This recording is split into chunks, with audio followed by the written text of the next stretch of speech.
Hello everyone, let us look at a very interesting derivation of the electric field due to a dipole. And this is a very interesting method, and by looking at this method, by watching this video, I hope that you will gain some new insight into how we can use derivatives to derive certain things in physics and what derivatives actually mean. So इन सब चीज़ों के बारे में you are about to get some food for thought कि derivatives क्या होते हैं, dipole क्या होता है, and how do we smartly use derivatives to find the field of a dipole. So first let us look at a dipole which is kept at the origin and its dipole moment is pointing in the x direction, and we have to find the field at a general point x comma y in the xy plane, right? So we say that the dipole is nothing but a pair of equal and opposite charges. तो एक minus Q and plus Q charges का जो pair है उसको हम dipole बोलते हैं, right?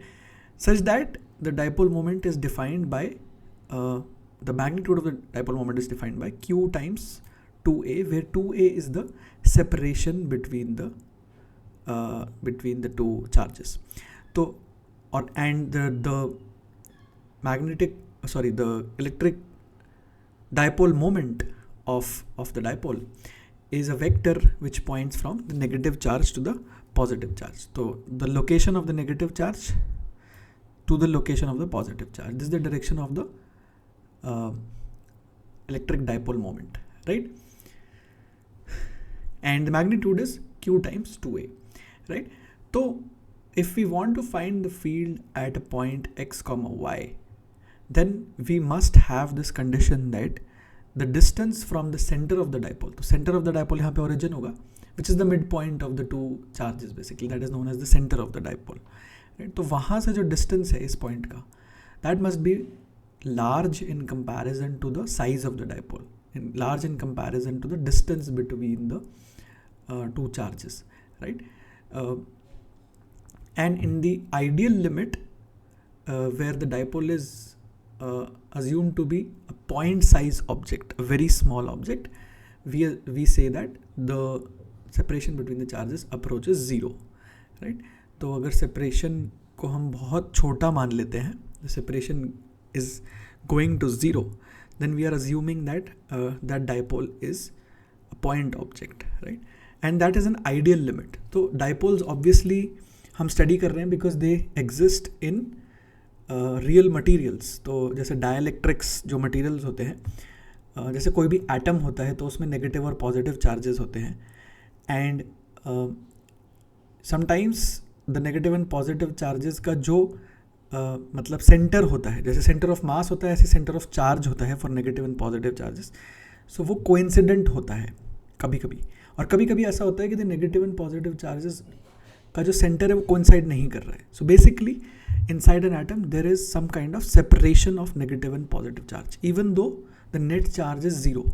सो तो वो एक ऑब्जेक्ट है जिसका नेट चार्ज ज़ीरो है, बट उसमें नेगेटिव और पॉजिटिव चार्जेस कुछ बहुत ही कम सेपरेशन पे रखे हुए हैं. Basically they are kept very close together. तो एटम का साइज बहुत छोटा है in comparison to the distances over which we study things, right? तो अगर हम ऐसे नॉर्मल लेंथ स्केल्स पे देखेंगे, अपना हमारा जो नॉर्मल स्केल है सेंटीमीटर्स मीटर्स का स्केल है, उस स्केल पे atoms are very very small, and so they can be considered to be ideal dipoles, right? Just like an electron is sometimes can be assumed to be an ideal point charge. Point charge actually exist नहीं करता है, but because an electron is so small in comparison to our everyday distances, it can be considered to be practically a idealized object which is called a point charge. Similarly, ऐसे idealized type के मतलब nearly idealized type के dipoles भी exist करते हैं, right? So basically मतलब A is approaching zero. In that case we say that the dipole is ideal, but we can meaningfully find the dipole field when A is very small in comparison to the distances over which we are studying it, the distance from the center of the dipole. तो center के अगर हम बहुत पास चले जाएंगे, अगर हम इस पॉइंट पे जाके फील्ड निकालेंगे, तो वो वाला डेरिवेशन हम अभी यहाँ पे नहीं कर रहे हैं। And that field will be obviously more complicated than the simple formula we are about to derive, right? So let us look at the derivation. तो ये बहुत ही interesting derivation है in which first we find the point charge, the field at this point S due to a point charge kept at the origin. तो अभी हमने dipole रखा था origin पे, उसकी जगह हमने पॉइंट चार्ज रख दिया, पॉजिटिव प्लस क्यू रख दिया, और पॉइंट एस पे हम इलेक्ट्रिक फील्ड निकाल रहे हैं। तो इलेक्ट्रिक फील्ड इज सिंपल, तो हमें पता है q upon 4πε0 r square is the magnitude and the direction is directly away from the charge, and I've taken this angle to be theta, the angle made by this line with the x-axis, and obviously cos theta is x over r। तो अगर ये triangle complete कर देंगे तो ये x है, ये y है, so x by r, r is the distance, the hypotenuse of that triangle। तो इलेक्ट्रिक फील्ड को मैंने रिजॉल्व कर लिया in x and y components, and cos theta और साइन थीटा को मैंने लिख लिया x over r and y over r. Basically I want to write the field at this point due to the charge as function of x and y. तो electric field को मैंने x और Y के terms में express कर दिया, and obviously I have separated the x and y components. So this is the field in terms of x and y as function of x and y, right? So Ex and Ey are the components. This is Ex, this is Ey, right? Now let us look at how we are going to use derivatives to use these formulas to derive the field for a dipole. तो देखते हैं, तो this is very interesting. So let us look at the mathematical concept of Taylor series first. So what is Taylor series? So basically for any infinitely differentiable function, basically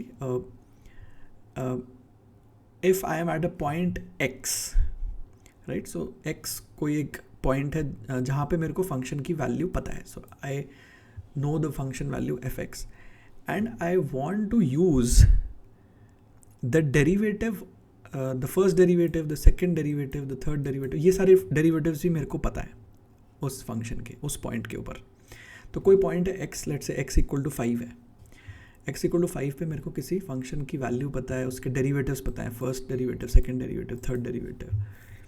then using that I can find the value of that function at some other point, कि 5 पे मेरे को value पता है, मेरे को x equal to 8 पे निकालना है value. So I can use this expansion which is known as a Taylor series, right? So Taylor series is basically a method of finding approximation of a function. So basically approximation क्यों बोल रहे हैं? क्योंकि usually we don't do this calculation infinitely, मतलब इस calculation में तो ये तो इन्फाइनाइट सीरीज है, this is an infinite series, first derivative, second derivative, third derivative, and so on. The nth term will be the nth derivative divided by n factorial times delta x to the power n, right? So I'm not going to calculate infinite terms of this series. I'm going to stop somewhere. So maybe if I stop after the fourth derivative, I'm going to get a particular approximation, right? And it depends on my requirement कि मेरे को कितना अच्छा approximation चाहिए, right? And it also depends on कि मेरा delta x कितना बड़ा है, क्योंकि अगर मेरा डेल्टा एक्स बहुत छोटा होगा, so if I am finding the value of f very close to my point x equal to 5, so let's say 5 का वैल्यू मेरे को पता है, and I am finding the value at 5.1 और 5.02, so I am very close, I am fairly close, so delta x will be very small. Delta x is nothing but जो difference है कि 5 से 5.02 का डिफरेंस कितना होगा, delta x will B 0.02। So if I am very close, my delta x is very small, then these higher order terms will be very small in comparison to the first term, right? To this term.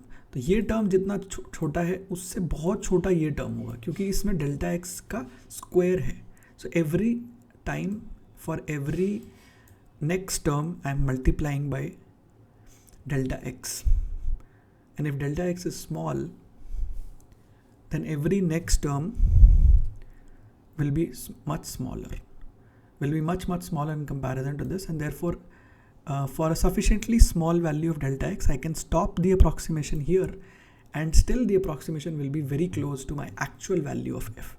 Actual value of f के x plus delta x निकालने के लिए मेरे को पूरी series निकालनी पड़ेगी, infinite terms निकालनी पड़ेंगे. अगर मैं इनफाइनाइट टर्म्स निकाल लूँगा तो I will get the exact answer, right. And this series does not work for all functions. So for example exponential function के लिए वर्क नहीं करती है, but in a lot of cases most of the differentiable functions के लिए work करती है. For example sign और कॉस के लिए बहुत अच्छे से वर्क करती है, राइट. पॉलिनोमियल्स के लिए ऑब्वियसली वर्क करती है, राइट. तो what I am saying is that this is an approximation method. Taylor series is a method to approximate a function at points close to some point जहाँ पे आपको already value पता है और derivatives की वैल्यू भी पता है. तो आपको x=5 पे वैल्यू पता है फंक्शन की, फर्स्ट डेरिवेटिव पता है, सेकंड डेरिवेटिव पता है. तो अब 5 के अराउंड के पॉइंट्स पे at points in the neighbourhood of 5, मतलब आप डेल्टा एक्स को पॉजिटिव भी ले सकते हो, नेगेटिव भी ले सकते हो. तो आप 4.98 पे निकाल सकते हो value. For example you can find an a very good approximation of that function without actually finding the value of that function, क्योंकि वैल्यू हो सकता है, फंक्शन हो सकता है कॉम्प्लिकेटेड हो. जैसे for example sometimes we use this function to find value of sine inverse x. तो for example if you know sine inverse x at 0.5 which is pi by 6, 30 degrees, but आपको sine inverse of 0.52 चाहिए, तो आप इस function को बहुत अच्छे से यूज़ कर सकते हैं, because you can easily find the first derivative of sine x, you can also find the second derivative of sine x. But sign inverse of 0.52 निकालना तो डिफिकल्ट है, मतलब you can not do it. You need a trigonometric table for that. So this is how we use this function. So this is a mathematical tool to approximate a function. So आप ध्यान से सुनेंगे, because here we are beginning the most important part of the video. तो ये function का जो Taylor series है, this is when f is a function of a single variable x. Now if x is a function of x and y, so multivariable function भी हो सकता है x f, right. तो भी हम टेलर सीरीज़ लिख सकते हैं. जैसे हम इस केस में f का डेरिवेटिव ले रहे हैं, ऐसे ही हम यहाँ पे f का पार्शियल डेरिवेटिव ले रहे हैं. So if I know the value of f at some point x, y, तो f एक फंक्शन है जो x और y दोनों पर डिपेंड करता है, तो उसकी वैल्यू मेरे को यहाँ पता है. And I need the value at f x plus delta x, y plus delta y. So what I do is I add these terms. So this is the first order term. तो इसको first order term बोलते हैं because this यहाँ पे भी this is the first order term because it involves the first derivative. This is the second order term. And when we stop the approximation here, we call it a linear approximation or a first order approximation, which is our most common approximation. हम 99% of cases में first order approximation ही करते हैं. Right. For example error analysis जब हम करते हैं तो we are doing a first order approximation, a linear approximation. And even here when we find the dipole field using derivatives, we are going to do a first order approximation. तो for a multivariable function it's still the same, बस एक term की जगह दो terms हो गए हैं. Linear approximation में अब एक टर्म की जगह दो टर्म्स हो गए हैं. कि पहले आप ये देखो कि x के रिस्पेक्ट में फंक्शन कैसे वेरी कर रहा है, उसका डेरिवेटिव x के रिस्पेक्ट में क्या है. तो पार्शियल डेरिवेटिव का मतलब होता है take the derivative in terms of x keeping y constant. तो उस समय y को कांस्टेंट मान लो, और जब y के रिस्पेक्ट में डेरिवेटिव ले रहे हो तो x को कांस्टेंट मान लो, राइट. सो फर्स्ट वी सी कि x के रिस्पेक्ट में क्या डेरिवेटिव है, उसको डेल्टा x से मल्टीप्लाई कर दो. फिर देखो कि y के रिस्पेक्ट में क्या डेरिवेटिव है, उसको डेल्टा y से मल्टीप्लाई कर दो. So adding these two terms will give you the total change that came about in f. मतलब the linear term. This is just the first term. कि आपने जब आप x y वाले पॉइंट से x plus delta x y plus delta y पे गए, तो ओरिजिनल वैल्यू फंक्शन की ये थी, बट उसमें कुछ ऐड करना पड़ेगा to get the value of the function at the new point. तो पहले आपने x के रिस्पेक्ट में देखा कि x के रिस्पेक्ट में फंक्शन कैसे वेरी कर रहा है, what that is the meaning of the derivative, और उसको डेल्टा x से मल्टीप्लाई कर दिया। फिर y के रिस्पेक्ट में देखा। ऐसे ही फिर सेकेंड डेरिवेटिव में भी एक टर्म x का है, एक टर्म y का है, एक टर्म y का है और एक टर्म क्रॉस का है, दोनों का मिला के। सो सेकेंड डेरिवेटिव्स में there are 3 types of second derivative. This is like एक बार x के टर्म्स में डेरिवेटिव लिया कीपिंग y कांस्टेंट और फिर से वही कर दिया। दिस इज एक बार डेरिवेटिव लिया with respect to y keeping x constant और फिर से वही कर दिया। This type of derivative is first take partial derivative with respect to x keeping y constant, then take partial derivative with respect to y keeping x constant, right? And usually ये इसमें order matter नहीं करता है, so order matter नहीं करता है, so this is an interesting doubt that some people can have कि x का वाला पहले करें या y वाला पहले करें, it does not matter, both of them are equal, both of them give the same result for most functions. And similarly there can be a third order term, third order thing, which has 4 terms. So you can look at it and matlab it's very interesting and beautiful how this series is progressing and how the derivatives look like. तो ये x के terms में third derivative है, फिर ये यहाँ पे x का डबल डेरिवेटिव और फिर y का वंस डेरिवेटिव, फिर x का वंस, y का ट्वाइस, फिर y का thrice. So these are all the terms in the third order approximation. Then there will be a fourth order approximation term and so on.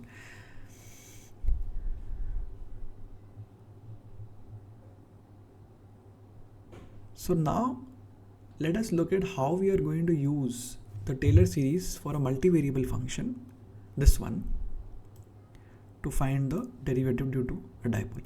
तो अब देखते हैं कि हमने पॉइंट चार्ज के लिए फील्ड निकाला, राइट? तो अब यहाँ से ध्यान से सोचेंगे कि पॉइंट चार्ज यहाँ पे रखा था, ठीक है, वो भी प्लस क्यू था, उसकी जगह अब ये माइनस क्यू और प्लस क्यू हो गए।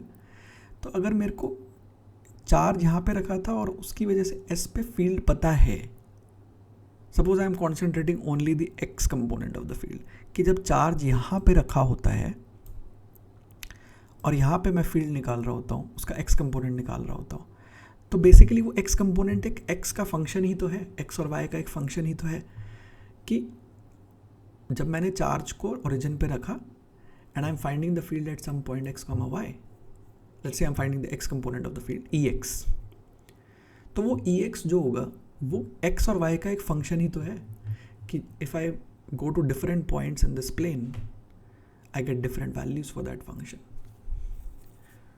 तो वो x और y का एक मल्टी वेरिएबल फंक्शन है e x. So now what I will do is कि अगर मैं उस पॉजिटिव चार्ज को यहाँ मूव कर देता हूँ, सपोज यहाँ मूव कर देता हूँ, तो हुआ क्या, इस पॉइंट से जो x डिस्टेंस था वो x की जगह x माइनस ए हो गया, और y वाला तो सेम है क्योंकि I am just moving the charge along the x direction, y direction में I am not moving the charge. So if I am moving the charge along the x direction, तो अगर मेरे को पहले ओरिजिन पे charge रखा था उससे डिस्टेंस इस पॉइंट का x था, in this direction distance x था, तो अब x माइनस ए हो गया इस चार्ज से।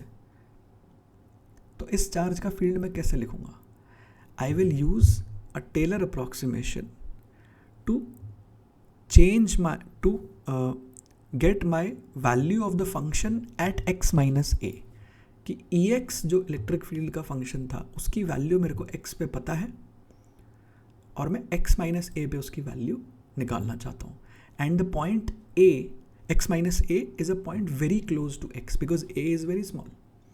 तो यही तो मैंने बोला अभी टेलर एक्सपेंशन में कि मेरे को किसी x equal to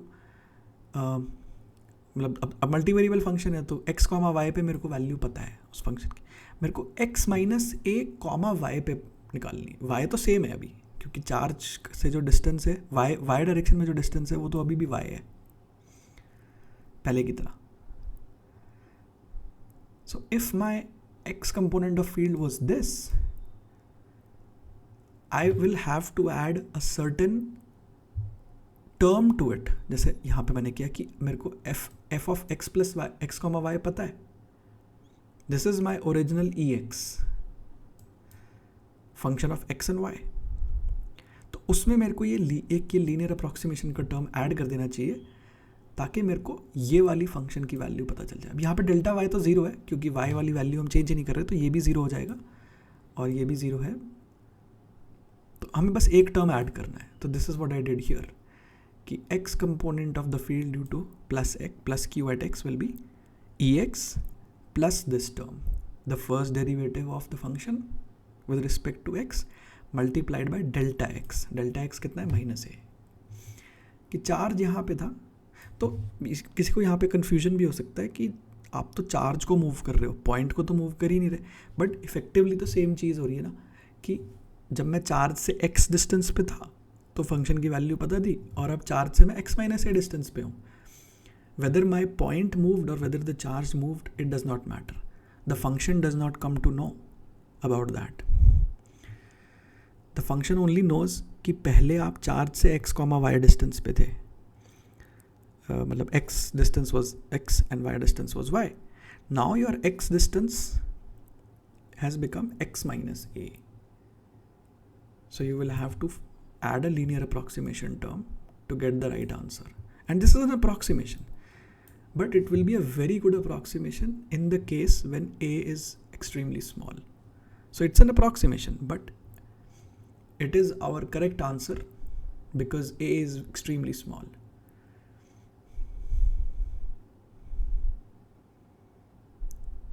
Right? So this is the interesting part. And similarly for the negative charge कि अब मैंने यहाँ से अगर यहाँ मूव कर दिया चार्ज को तो अब डिस्टेंस x प्लस ए हो गया, तो मेरे को e x plus first derivative into a करना पड़ेगा, और फिर बाहर एक एक्स्ट्रा माइनस साइन क्यों लगाया? क्योंकि चार्ज भी नेगेटिव हो गया है। तो क्योंकि मेरा जो ई एक्स का फंक्शन है उसमें क्यू भी आ रहा है न्यूमरेटर में, तो वो तो मैंने पॉजिटिव चार्ज के लिए निकाला था, नेगेटिव चार्ज के लिए वो फंक्शन को यूज़ करने के लिए I have to multiply by one extra negative sign. So now at this point I know the electric field का एक्स कंपोनेंट, अभी एक्स कंपोनेंट लिखा है, I know the x component due to the field of the field at this point due to these two charges, and these are these two terms. और इनको add कर देंगे तो total x component आ जाएगा, क्योंकि मेरे को डायपोल का फील्ड निकालना है which is the net field due to both these charges. दोनों को ऐड कर दिया. So when I add these to the ex part cancels and only the derivative part remains. So this is very interesting कि क्योंकि जो मेरा dipole है it is a pair of a negative and a positive charge, right? तो point charge के field के comparison में जो इस डायपोल का फील्ड है that is proportional to the derivative of the field. तो ये थोड़ा सा डीप पॉइंट है, थोड़ा इंटरेस्टिंग पॉइंट है, इसके बारे में बाद में भी सोच सकते हो. But I think you are understanding this part कि हमने टेलर सीरीज़ को यूज़ करके कैसे डायपोल के फील्ड को लिखा in terms of the derivative of the field E x which was the field for a point charge kept at the origin.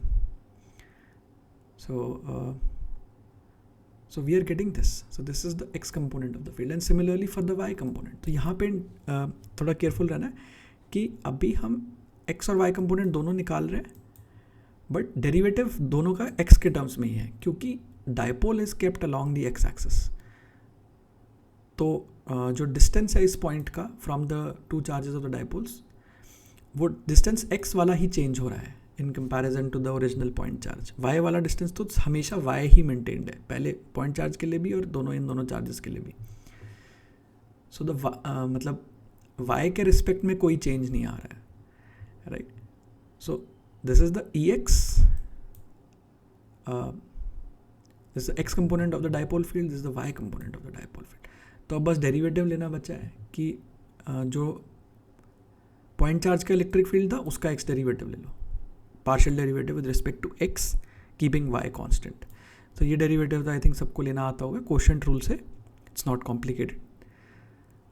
You can revise your concepts of taking derivative. बस y को constant मानना है. So you get this. और फिर जो E Y था, सो I think यहाँ पे एक वाई आएगा which I forgot. So I'll just write it down.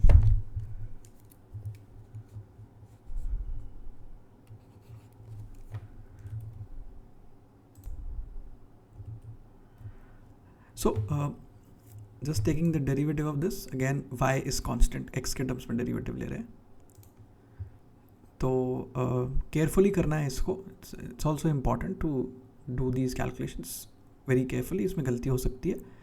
So we get this and then we use, मतलब फॉर्मूले में रख दिया जो हमने यहाँ पर डिराइव किए थे फॉर्मूले, multiplied by -2a in both cases. So we get this. So this, और इसमें of course I have made this, already made this replacement that q times 2a is p, is the dipole moment, right? So this is the field of the dipole at the point x comma y. So we have interestingly derived the field for a dipole using the formula of the point charge field, just by taking derivatives.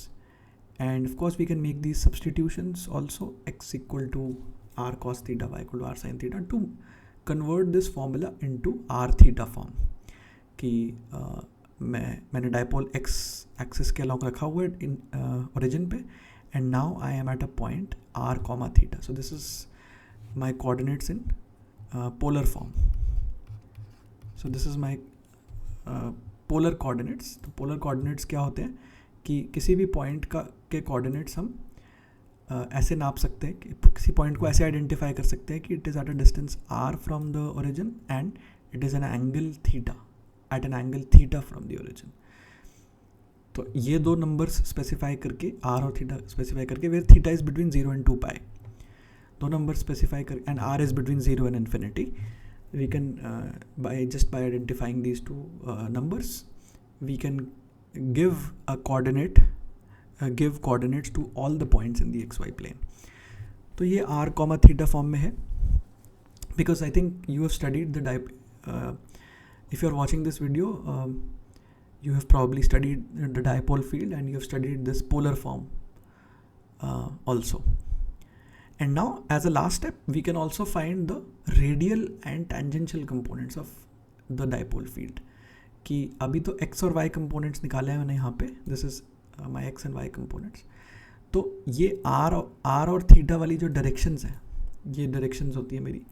तो polar coordinates में these are my unit vectors, r cap and theta cap. And you have to be careful because these r cap and theta cap are also variable. I और j तो fixed होते हैं whenever you move around, right? कि यहाँ पे भी I इस direction में होगा, यहाँ पे भी I इस डायरेक्शन में होगा. बट अगर मैं इस पॉइंट पे हूँ तो R इस डायरेक्शन में होगा, और इस पॉइंट पे हूँ तो R इस डायरेक्शन में होगा. तो R and theta are in the direction of my local radial and tangential direction. Radial और टेंजेंशियल डायरेक्शन तो हर पॉइंट पे अलग अलग होती है, तो R और थीटा कैप भी वेरी करते हैं. So this is an important note about polar coordinates. तो ER और थीटा कैसे निकालेंगे? ER is equal to कि EX cos theta, EX का ये वाला component, and EY sin theta. So this angle is also theta. Let me mark it here. So you should have very good practice over how to mark these angles correctly. तो EX cos theta, EY sin theta. Add कर दिया दोनों को, तो basically यहाँ पे add कर दिया. ट्रिग्नोमेट्रिक आइडेंटिटीज़ लगाएंगे तो बेसिकली थोड़ा इंटेलिजेंटली करेंगे. जैसे यहाँ पे 3 sin थीटा cos थीटा है, तो इसको हम cos थीटा से मल्टीप्लाई करने वाले. So we write this first part as 2 - 2 sin square theta, and then we multiply by cos theta, and then we multiply this by sin theta and add, so we get this. And similarly for e theta we get this. So ये जो दो terms हैं, I think you will recognize these terms, कि किसी point r theta पे जो radial वाला component होता है वो p cos theta 2p cos theta by 4 pi epsilon naught r cube होता है, और जो e theta वाला component होता है that is p sin theta over 4 pi epsilon naught r cube. So this is the dipole field. I have converted it into this form so that you can recognize कि ये actual dipole field है जो आपने पढ़ा होगा. So now as a final thing I also want to discuss one thing कि why did we only take the linear approximation term. तो हमने यहाँ पे जब इलेक्ट्रिक फील्ड लिखा ड्यू टू द डायपोल कि मैं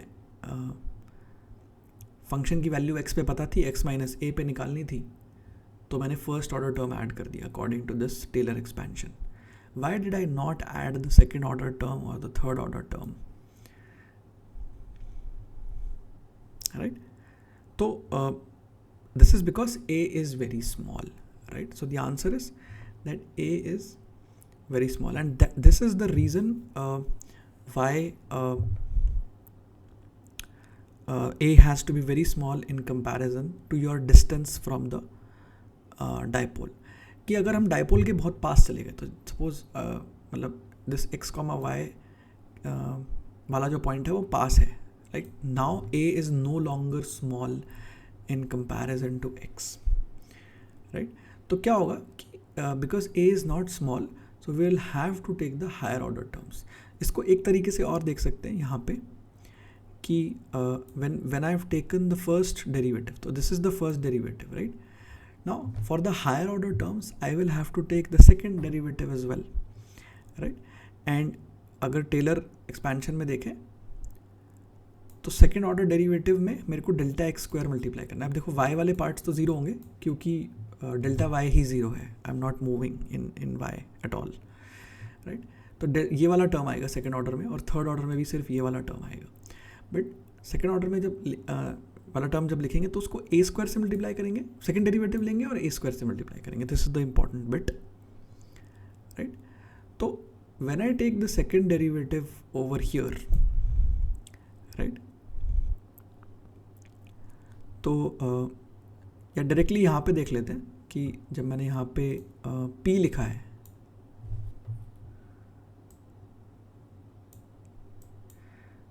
तो let me just right q here and let me write my 2a over here.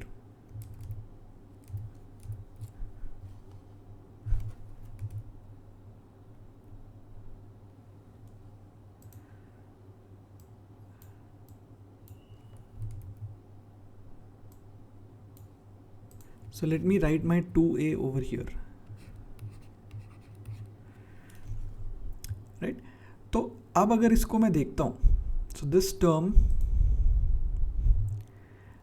if I look at this term, in the denominator there is a fifth power of the distance, and in the numerator there is a second power of the distance, right?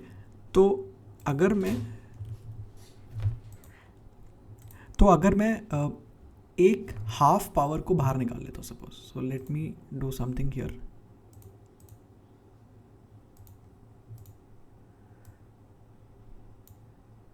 So what I'm doing is I'm leaving the second power over here and I'm taking the half power outside.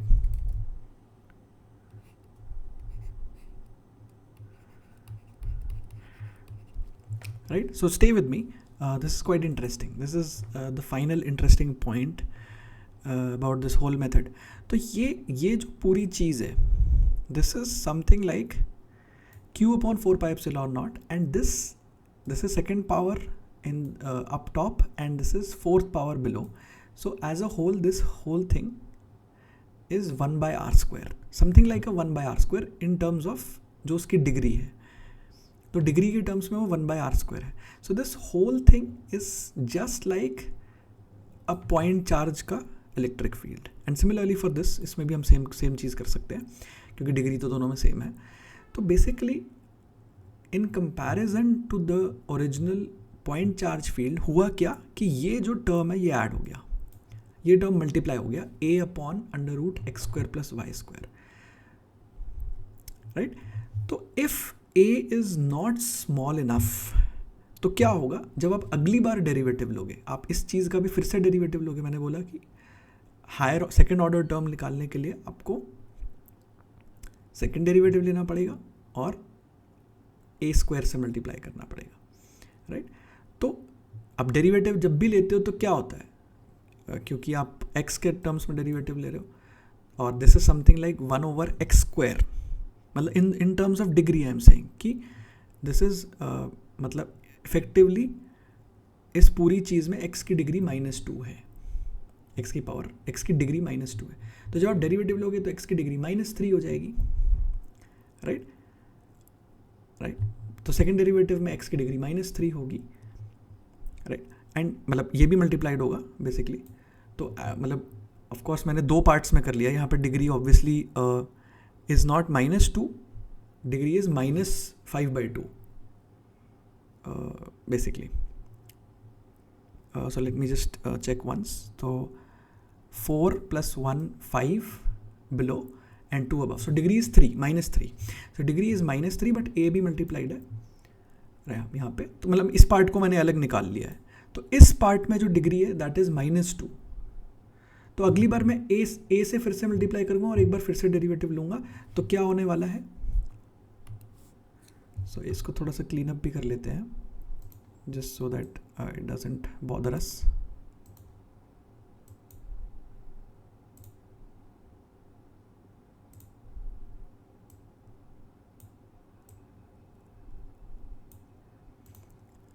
Right तो अगली बार क्या होने वाला है कि जब मैं एक बार फिर से a से मल्टीप्लाई करूंगा तो यहाँ पे कुछ a स्क्वायर हो जाएगा और नीचे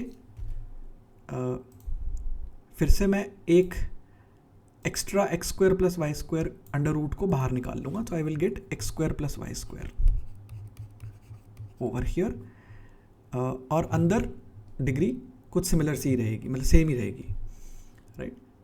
क्योंकि ओवरऑल डिग्री चेंज नहीं होने वाली है, क्योंकि मैं डेरिवेटिव लेने से एक डिग्री कम होगी बट मैं एक एक्स्ट्रा a से मल्टीप्लाई करूँगा। a is also a distance, तो as a whole in terms of my distance the degree के not change because the dimensions of the electric field के नॉट चेंज। डायमेंशंस तो q/4πε0r² वाले dimensions ही होंगे, right. तो distance का -2 degree ही होगा as a whole. यहाँ पे भी डिग्री एज अ होल -2 है, राइट। इस पूरे पार्ट का डिग्री 0 है इन टर्म्स ऑफ डिस्टेंस और इस पूरे पार्ट का डिग्री -2 है, राइट। तो सेकेंड डेरिवेटिव लेने में ऐसा हो सकता है कि नीचे हो सकता है कि कुछ थर्ड पावर आ जाए और ऊपर कुछ ऊपर भी मतलब एक पार्ट नीचे 6 हो गया है तो ऊपर 4 हो जाए, ऐसा कुछ हो सकता है। But overall degree will remain -2, that's what I am saying.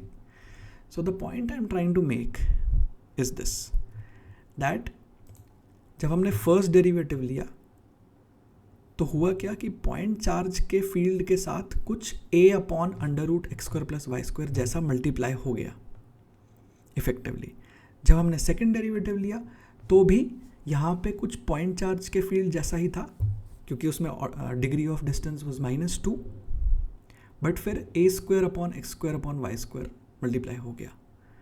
But because this thing is very small, because a is very small in comparison to my distance √x² + y², the second order term will be extremely small in comparison to the first order term, and the first order term itself was very small in comparison to my point charge field, my original point charge field, right? So when I am finding the field due to a dipole, तो first order term ही survive करेगा, कि point charge वाला तो इसमें है ही नहीं, क्योंकि point charge तो नहीं है रखा है वहाँ पे। So it is a dipole, but the higher order terms will only come in if a is appreciable in comparison to √x² + y², right? So we can see from this कि हर बार जब हम एक हायर ऑर्डर टर्म पे जाएंगे तो we are effectively multiplying by a/√x² + y², which is saying that if a is very small then the higher order terms will be negligible, and in that situation the dipole field can be derived like this. तो ये जो dipole field है ये उसी case में है जब a is very small in comparison to √x² + y². As soon as you make a big, तो a कैसे big होगा कि या तो डाइपोल के बहुत पास चले गए, तो इस डायग्राम में देखते हैं आप, तो डाइपोल के बहुत पास चले गए जहाँ पे ये होल्ड ट्रू नहीं कर रहा है, या फिर आपने चार्जेस को दूर दूर रख दिया विच इज़ सिमिलर, मतलब दोनों केसेस में ये चीज़ वायलेट हो जाएगी, उस केस में you are going to get the higher order terms.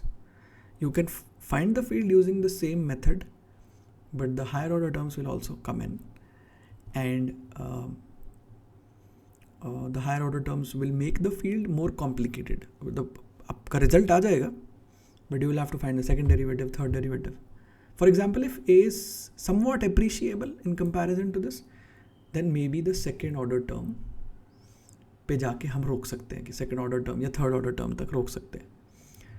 So this is the last interesting bit, and I hope you liked the video, and if you have any doubts, any questions, you can leave a comment, and thanks for watching.